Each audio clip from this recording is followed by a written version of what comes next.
ఈరోజు చాలా విషయాలు చెప్పడం జరిగింది.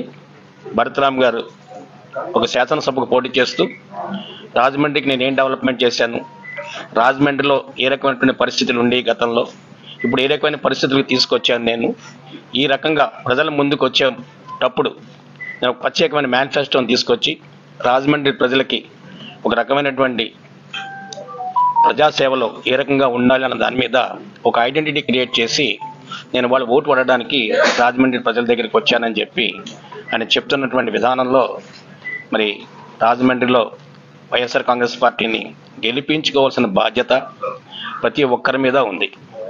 కారణం ఏంటంటే గతంలో ఎవరు శాసనసభ్యులుగా ఉన్నా, పార్లమెంట్ సభ్యులుగా ఉన్నా, ఎవరు ఈ రకంగా పనిచేసినా రాజమండ్రికి వచ్చేటప్పటికి ఒక ప్రత్యేకమైన గుర్తింపు తీసుకొచ్చే నేపథ్యంలో మరి నాకు తెలిసి భరతరామ్ సక్సెస్ అయ్యారని చెప్పి నేను కూడా మనస్ఫూర్తిగా ఫీల్ అవుతున్నా.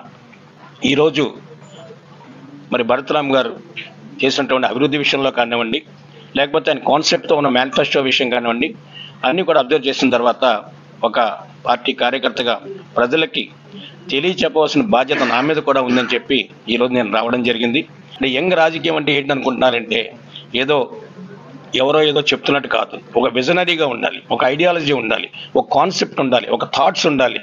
ఎవరు ఏ కార్యక్రమం చేసినా ఇది మనది, మన రాజమండ్రికి ఉపయోగపడుతుంది, రాజమండ్రిలో ప్రజలందరూ సంతోషంగా ఉంటారు, రాజమండ్రిలో ఎవరికి ఏ అవసరాలు ఉన్నాయి, ఏ ఇన్ఫ్రాస్ట్రక్చర్ క్రియేట్ చేయాలన్న దాని మీద అవగాహన ఉన్నటువంటి పొలిటీషియన్స్ని మనం రాజమండ్రిలో ఎంపిక చేసుకోగలిగిన బాధ్యత ఇప్పుడు ఈ ఎన్నికల్లో ఖచ్చితంగా కనపడుతోంది. మరి ఈ పరిస్థితుల్లో రాజమండ్రి శాసనసభకు పోటీ చేస్తున్నటువంటి భరత్ నా మీద ఎంతో అభిమానంతో, గౌరవంతో, నాకు చిన్నప్పటి నుంచి నాతో ఉన్న సాన్నిహిత్యంతో, స్నేహంతో తను నా గురించి నాకు చెప్పిన 4 మాటలు కూడా అది నిజమైనటువంటి మాటలే.